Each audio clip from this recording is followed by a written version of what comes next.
ఆంధ్రప్రదేశ్ మాజీ ముఖ్యమంత్రి వైఎస్ఆర్ కాంగ్రెస్ పార్టీ అధినేత వైఎస్ జగన్మోహన్ రెడ్డికి విదేశీ పర్యటనకు సిబిఐ కోర్టు అనుమతిచ్చింది. కుటుంబ సభ్యులతో కలిసి యునైటెడ్ కింగ్డమ్, యూకేతో పాటు యూరప్ దేశాలకు వెళ్లేందుకు అనుమతి కోరుతూ జగన్ దాఖలు చేసిన పిటిషన్పై విచారణ చేసిన కోర్టు కీలక ఆదేశాలు జారీ చేసింది. ఈ నెల 20వ తేదీ నుంచి మే నెల 15వ తేదీ వరకు మొత్తం 25 రోజుల పాటు విదేశీ పర్యటన కోర్టు అనుమతించింది. ఈ కాలంలో కుటుంబ సభ్యులతో కలిసి యూరప్, యూకే ప్రాంతాల్లో పర్యటించేందుకు వైఎస్ జగన్ కు గ్రీన్ సిగ్నల్ ఇచ్చింది. అయితే పర్యటనకు ముందు సిబిఐ కోర్టు కొన్ని షరతులు కూడా విధించింది.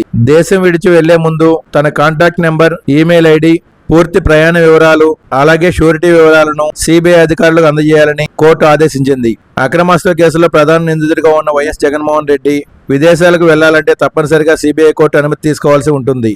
ఈ నేపథ్యంలో ఆయన కోర్టును ఆశ్రయించగా పిటిషన్ను పరిశీలించిన న్యాయస్థానం అనుమతి మంజూరు చేసింది. దీంతో సిబిఐ కోర్టు ఆదేశాల మేరకు వైఎస్ జగన్ త్వరలోనే విదేశీ పర్యటనకు వెళ్లనున్నారు. ఈ పర్యటన రాజకీయ వర్గాల్లో కూడా చర్చనీయాంశంగా మారింది. Thanks for watching. For more interesting updates please subscribe my channel.